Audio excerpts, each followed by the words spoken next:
Assalamualaikum warahmatullahi wabarakatuh.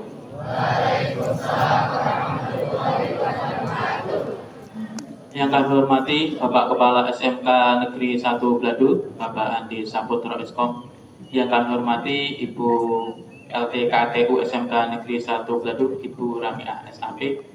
Yang kami hormati Bapak, Ibu Guru dan karyawan SMK Negeri 1 Gladu, serta siswa-siswi hebat SMK Negeri 1 Gladu. Puji syukur kehadirat Allah Subhanahu wa Ta'ala yang telah memberikan kita nikmat kesehatan, nikmat kesempatan, sehingga kita bisa berkumpul, berjumpa di lapangan SMK Negeri 1 Gladu ini tanpa suatu kekurangan apapun. Sholawat serta salam kita haturkan kepada junjungan Nabi Agung Nabi Muhammad Sallallahu Alaihi Wasallam. Semoga kita mendapat syafaat di yaumil akhir. Amin Allahumma amin. Belum amanat kita mulai, Hadis ingin mendengarkan semangat kalian semuanya. Semuanya semangat pagi. Pagi luar biasa, tetap semangat sih. SMK bisa. SMK bebas. SMK bisa bebas. SMK Negeri 1 Gladu. Jujur, inovatif, tangguh. Luar biasa, tepuk tangan buat kalian semua. Anak-anak hebat yang Hadis banggakan. Sebelum kita mulai amanat pada pagi hari ini, saya ingin mengucapkan terima kasih, apresiasi yang sebesar-besarnya kepada petugas upacara yang sudah menyiapkan upacara ini dengan baik. Tepuk tangan buat petugas upacara hari ini. Yang kedua, terima kasih yang sebesar-besarnya kepada peserta yang sudah hadir tepat waktu, yang sudah mempersiapkan diri dengan baik, yang sudah siap pukul 7 di tempat dan mengikuti kegiatan upacara ini dengan baik.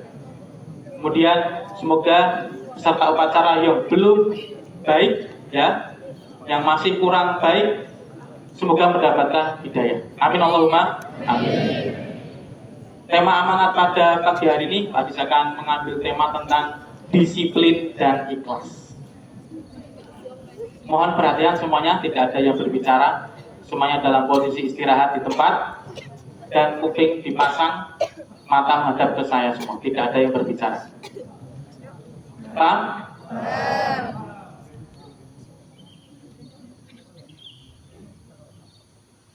Mau menemani saya di depan?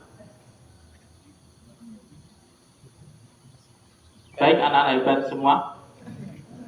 Disiplin, saya ambil ada 3 kedisiplinan. Pertama, disiplin waktu. 2, disiplin penampilan, dan 3, disiplin berlalu lintas. Yang pertama, disiplin waktu. Kita tahu semua bahwa SMK Negeri 1 Gladu mulai kegiatan adalah pukul berapa?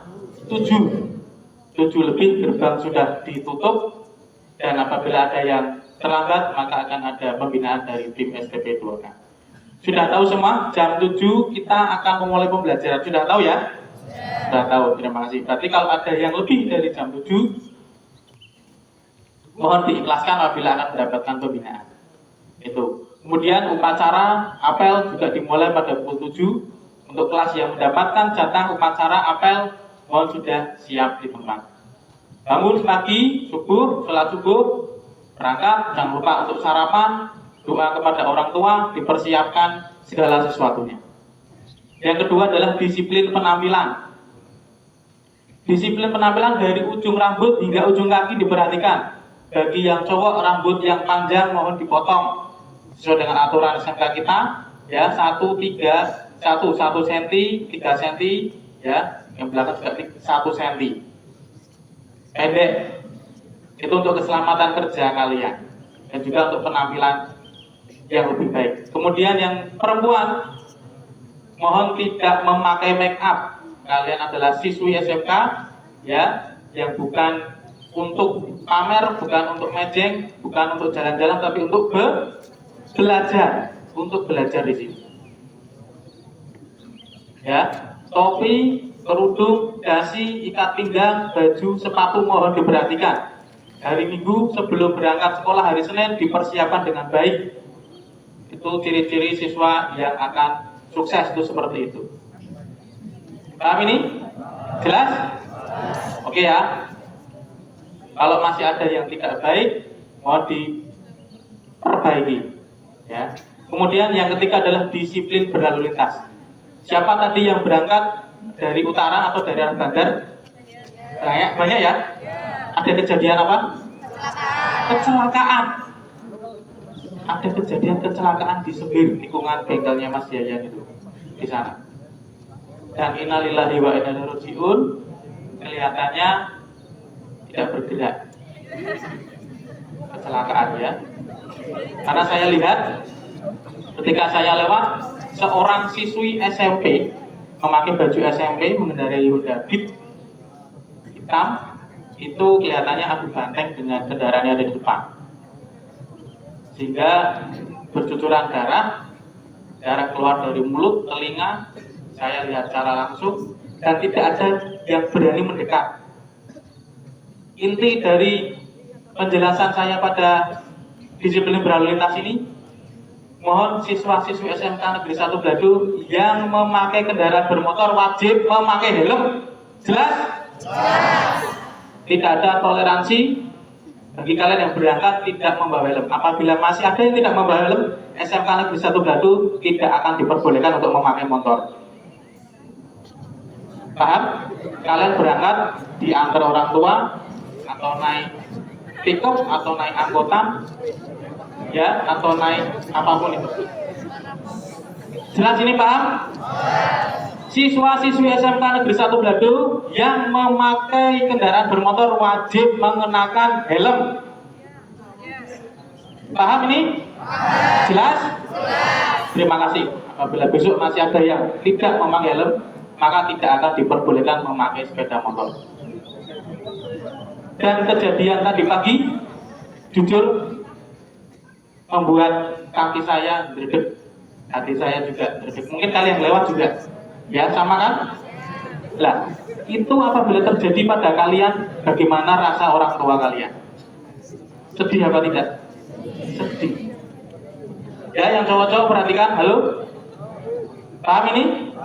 Ya, kedisiplin yang pertama yaitu tentang disiplin waktu, disiplin penampilan, dan disiplin berlalu lintas. Sepeda motor cowok-cowok yang masih pakai knalpot door, mohon diganti dengan knalpot standar.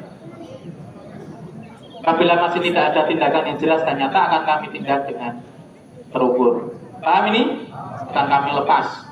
Tak potong gerinda 2 kg. Oke ya, mohon diganti dengan knalpot yang standar.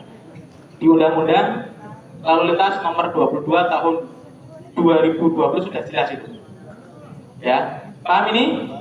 Oke, terima kasih. Baik, itu kedisiplinan. Kemudian yang kedua itu tentang keikhlasan.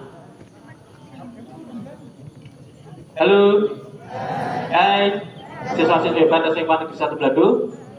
Materi pada setelah disiplin ini adalah tentang keikhlasan. Ada suatu kisah, barangkali sudah ada yang pernah mendengar, bisa didengarkan kembali untuk mengingat. Ada suatu kisah antara seorang santri dengan gurunya. Barangkali sudah ada yang pernah mendengar, bisa diingat kembali. Yang belum mendengar, mohon didengarkan dengan baik. Ada seorang kisah, ada seorang santri dengan gurunya. Karena kecintaan seorang santri itu terhadap gurunya, santri tersebut memiliki tanaman, ya, yaitu ketela di rumahnya. Karena dia sangat mencintai gurunya, maka ketela tersebut dibawakanlah ke rumah gurunya atau ke rumah Pak Kiainya atau ustadznya.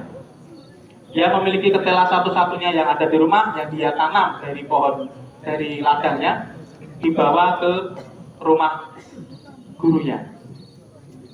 Halo, mau dilanjutkan tidak? Oke, dengarkan.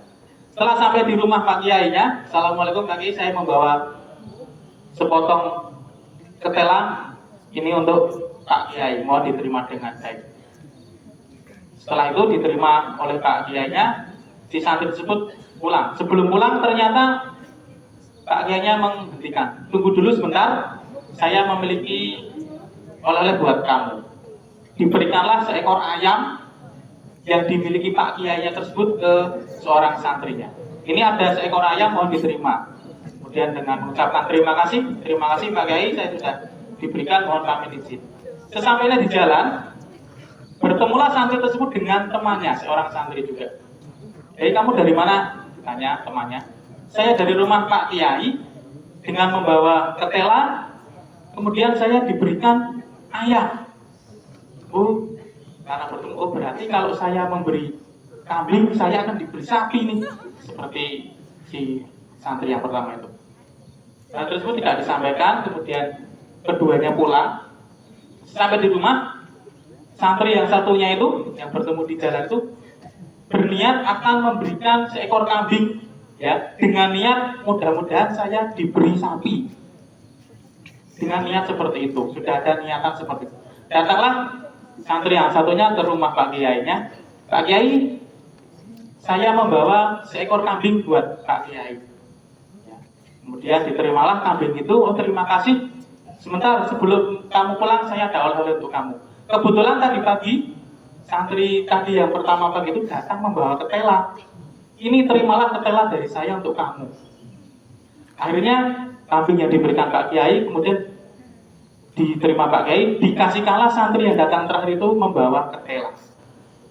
Kemudian pulang sambil berundel. Oh, ternyata seperti ini. Jadi cerita yang dapat kalian petik di sini adalah ketika kita memberikan sesuatu, ya, kita memberikan apapun yang terbaik dari diri kita untuk orang lain atau untuk diri kita sendiri, janganlah pernah untuk berharap. Janganlah untuk mengharapkan yang lebih baik. Kita ikhlaskan saja yang akan kita berikan, kita berdoa saja yang kita usahakan, kita lakukan, ya, dan pasrahkan semua kepada Tuhan atau Allah Subhanahu wa taala yang kita percaya. Itu ya, paham ya? Dari cerita ini dapat kita ambil, kita petik pelajaran bahwa sesuatu yang kita berikan kepada orang lain, janganlah kalian berharap untuk mendapatkan yang lebih baik. Tapi kita berdoa saja, kita berikan yang terbaik untuk kita semua. Baik anak-anakku semua, semoga upacara pada pagi hari ini bisa mendapat pengalaman buat kalian, ilmu bagi kalian semua. Semoga kalian juga menjadi orang-orang yang sukses semuanya, menjadi orang-orang yang bisa membanggakan orang tua kalian, membanggakan bangsa dan negara kalian semua. Terima kasih. Mohon maaf apabila ada kekurangan dari saya. Dan akhiri wabillahi taufiq wal hidayah. Wassalamualaikum warahmatullahi wabarakatuh.